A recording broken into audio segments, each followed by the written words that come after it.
Today, we're going to talk about Shedeur Sanders and the level of controversy that has attached itself to Shedeur's name. And this is going back to the draft where he fell to the fifth round, a guy that I considered to be, and I don't even think it's subjective, it's just straight facts.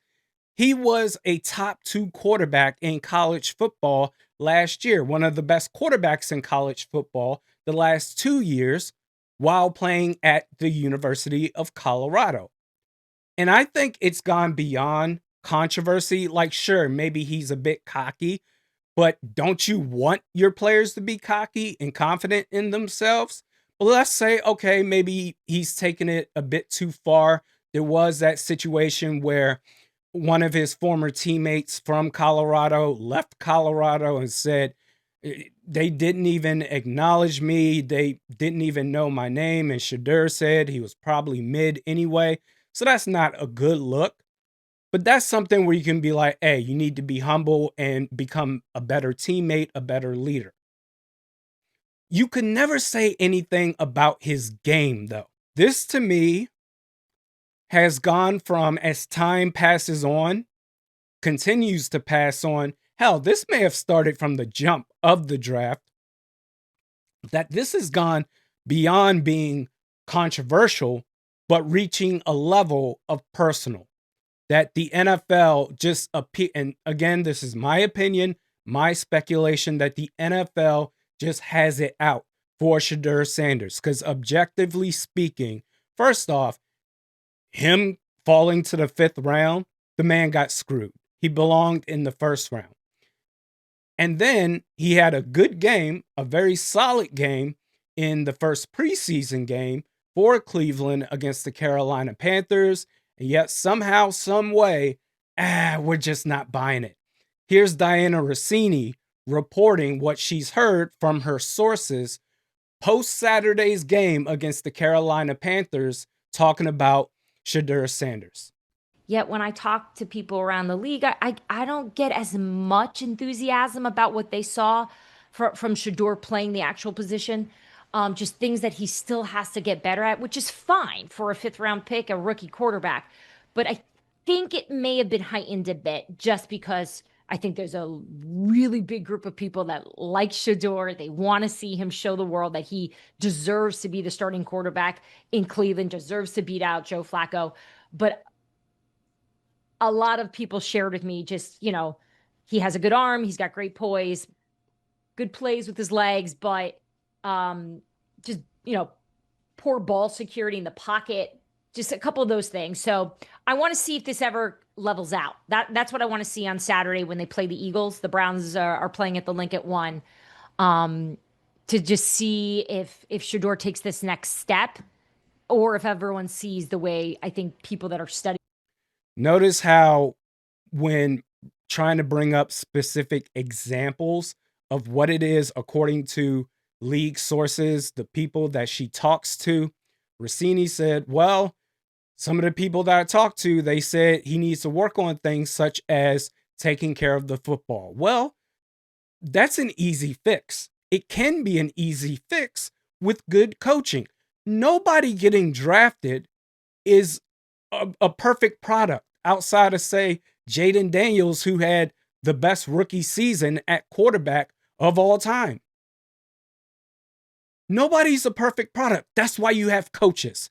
If these players were perfect, you wouldn't even need coaches. They can coach themselves.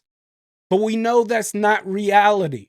And to point out the extreme level of hypocrisy when it comes to drafting quarterbacks and evaluating quarterbacks in the last, not just this year, the Shedeur Sanders Cam Ward draft, but also 2 years prior. Shedeur Sanders last year in college football, 74% completion rate, 37 touchdown passes to 10 interceptions. That's pretty damn good. But you know what? I don't know about that. I believe it's fake, and I'm only speaking as if I'm part of the NFL. Oh, well, those stats, they look good, but it's not real. He has so many things that he needs to work on. So even though that's a first round pick right there, he's going to drop to the 5th round if he gets drafted at all. Okay, fine. 2 years ago, there was a quarterback prospect entering the NFL draft by the name of Anthony Richardson, coming from the University of Florida. And boy, the way that he got hyped up by the media, by rumors, I'm assuming also from general managers, you would have thought this man was the second coming of Jesus.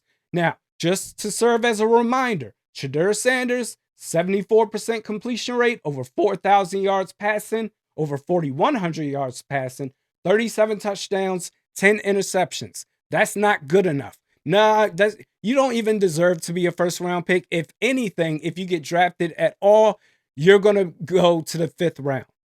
That's what they said to Shedeur Sanders.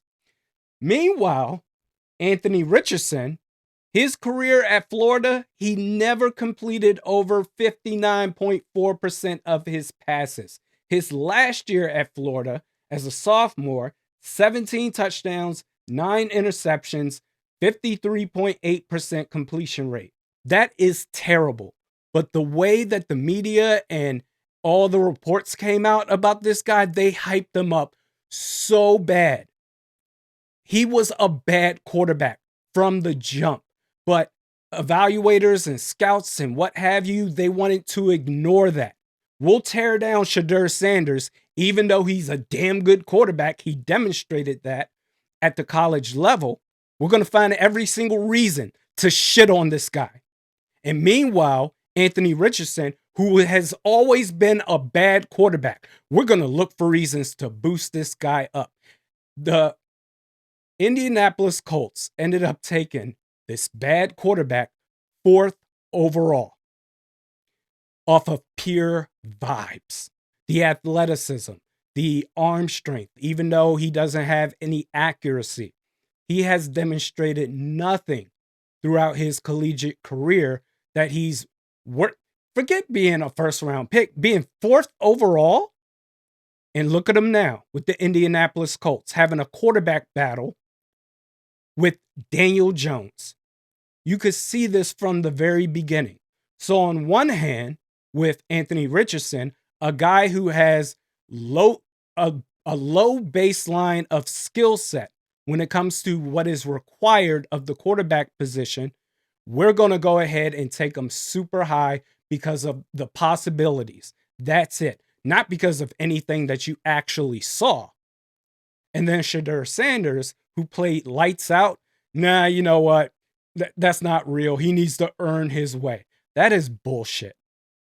But that's what the NFL did. I feel like Shedeur could ball out and get better and better through the rest of the preseason, and yet still, the naysayers will not change their mind. And now, if he's bad, I'll gladly admit it. Hey, it just didn't work out. But to come outright from the jump and say that Shedeur Sanders, he's not worthy of being drafted with no evidence of his actual skill in football play, that's ridiculous. That is sad. That is Bush League. Let him give you a reason on the football field as far as why, if anything, he's lucky to get drafted at all before you sit here and talk all this dumb shit. Shedeur Sanders was a damn good quarterback in college, and I believe he could be a very good quarterback at the pro level. But all these sticks and stones that they keep throwing at this man, even after a solid game in the preseason, this is where you're supposed to show something. And he showed something. But yet, according to Diana Rossini and the people that she spoke to around the league, he still has to work on some things. Really? What? Taking care of the football. Okay, what else? And I don't know. That's crazy.